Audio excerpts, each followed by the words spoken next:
और हम आपको एक खबर बता दें, महाराजगंज में न्यूज 18 के शो पर हंगामा मच गया है। शहर शहर चुनावी सफर कार्यक्रम के दौरान यह हंगामा हुआ। बीजेपी एसपी नेता में झड़प हो गई, इस दौरान मारपीट तक की नौबत आ गई। बीजेपी जिला अध्यक्ष एसपी उपाध्यक्ष में हाथापाई हो गई, जिसकी तस्वीरें हम आपको दिखा रहे हैं। नेताओं ने एक दूसरे का कॉलर तक पकड़ लिया, कार्यकर्ताओं ने आपस में ही मारपीट शुरू कर दी।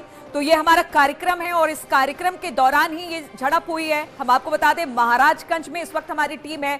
न्यूज 18 के शो पर यह हंगामा हुआ है। शहर शहर चुनावी सफर।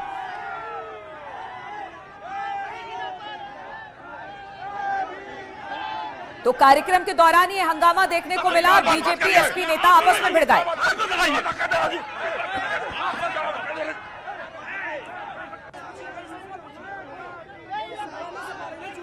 तो बीजेपी और एसपी नेता आपस में भिड़ गए, चर्चा हो रही थी। हमारा शो है, न्यूज 18 का शो है, वहां पर टीम पहुंची थी महाराजगंज में। बताया जा रहा है शहर शहर चुनावी सफर कार्यक्रम के दौरान ही ये हंगामा मचा। तस्वीरें भी हम आपको दिखा रहे हैं। बीजेपी एसपी के नेता जो वहां पर मौजूद थे अपनी अपनी बात रखते रहे थे और अचानक उनमें झड़प शुरू हो गई। झड़प मारपीट में तब्दील हो गई।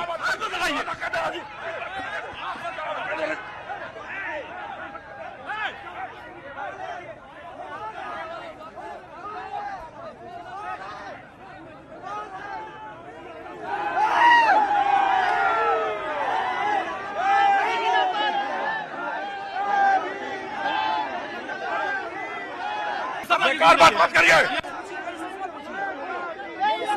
तो महाराजगंज में इस वक्त हमारी टीम मौजूद है। चुनावी कार्यक्रम हो रहा था। न्यूज 18 का एक शो है, शहर शहर चुनावी सफर। इस दौरान कार्यक्रम का आयोजन वहां पर किया गया था। तमाम प्रवक्ताओं को वहां पर बुलाया गया था, अलग अलग पार्टियों के। इसी दौरान बातचीत चल रही थी, तभी बीजेपी और एसपी नेताओं में झड़प हो गई। झड़प मारपीट में तब्दील हो गई। तस्वीरें हम आपको दिखा रहे हैं किस तरह से एक दूसरे का कॉलर तक पकड़ लिया इन नेताओं ने। बीजेपी जिला अध्यक्ष एसपी उपाध्यक्ष में हाथापाई हुई। नेताओं में एक दूसरे का कॉलर तक पकड़ लिया।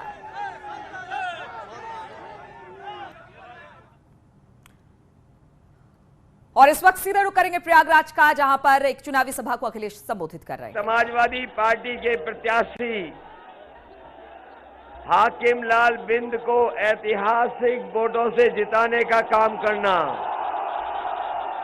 और बगल में ही हमारी दूसरी विधानसभाएं हैं, उनमें भी मदद करना। साथ ही साथ पूर्व विधायक अंसार हैं, इनकी भी मदद करना। पहले, दूसरे, तीसरे, चौथे चरण में ही जनता ने समाजवादी पार्टी और गठबंधन को बहुमत दे दिया है। पहले चरण, दूसरे चरण, तीसरा चरण और चौथे चरण में ही उत्तर प्रदेश की जनता ने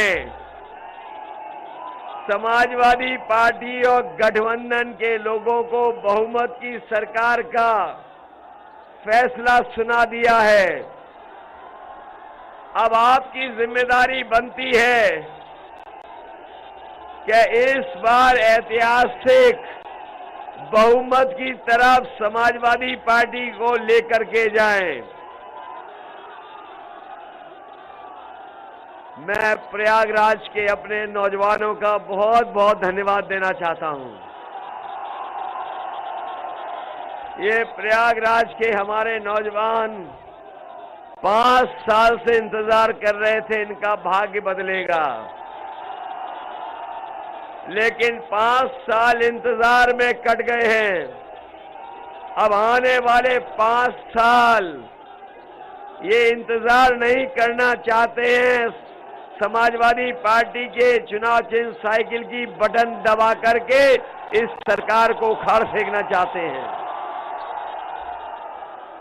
वैसे तो हमारे मुख्यमंत्री ने प्रयागराज का ये नया नाम रखा है, इलाहाबाद का। इलाहाबाद का नया नाम प्रयागराज, लेकिन उतना ही भारतीय जनता पार्टी के बाबा मुख्यमंत्री के कार्यकाल में बदनाम हुआ है। चाहे वो कुंभ का घोटाला हो, चाहे नौजवानों पर लाठी चली हो, और चाहे यहां के लोगों ने गंगा में बहती हुई लाशों को देखा हो, नाम जरूर बदल दिया, लेकिन बदनामी भी उतनी ही सरकार ने कराई है। हमारे प्रयागराज को उतना ही सरकार ने बदनाम किया है। यहां के लोग कैसे भूल सकते हैं कि जिस समय कोरोना आया, बीमारी आई, यहां के मजदूर भाई पैदल पैदल चल करके आए थे। कोई गुजरात से, कोई महाराष्ट्र से, कोई पंजाब से, हरियाणा से, जो कुछ उनके पास सामान था वो लेकर के आए। इस सरकार ने कोई मदद नहीं की, उनको अनाज छोड़ दिया।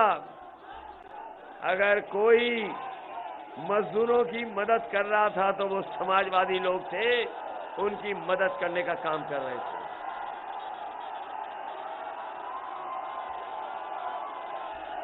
मदद समाजवादी लोग कर रहे थे। सरकार के लोग तो जनता को अनाज छोड़ करके चले गए। ये सरकार जो चल रही है, ये जो बाबा मुख्यमंत्री हैं, ये भूल गए कि अभी चुनाव तो 5वें चरण में प्रयागराज में जाना है।